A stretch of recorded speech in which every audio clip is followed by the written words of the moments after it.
At the very top of the page, I want to start with why again.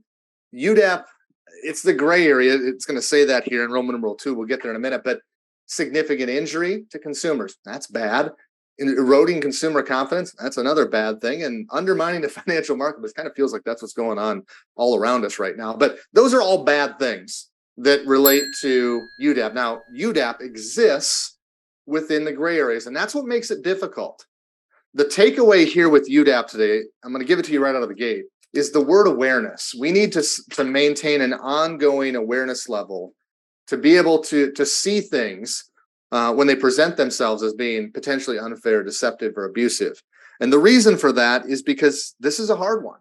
On page number 21, letter A through C, UDAP resides within the gray areas where the regulations stop short or are non-existent in the first place. So like overdrafts, that topic we just had, where there's very little regulation. What's the oversight within that area from a regulatory standpoint? It's UDAP. And it's a bunch of eye of the beholder stuff, subjective stuff in letter B, which ends up leading itself to inconsistent interpretation and application from one financial institution to the next. Makes it difficult to comply within that space. And so deep down in places we don't talk about, we actually like regulations because they give us a roadmap. They give us a black and white most of the time. Where that black and white doesn't exist, that's where UDAP risk occurs.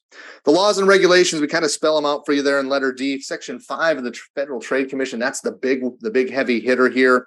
So it's not just your regulatory agency that's involved here. If they identify something as unfair, deceptive, or abusive, what ends up happening is they have to refer it to the department or to the Federal Trade Commission, and they're the end all be all. And so it's kind of out of their hands when they identify something. Now, the good news is it's tough to check all the boxes when something is at first labeled as potentially being unfair, deceptive, or abusive. I'll get you there in just a moment.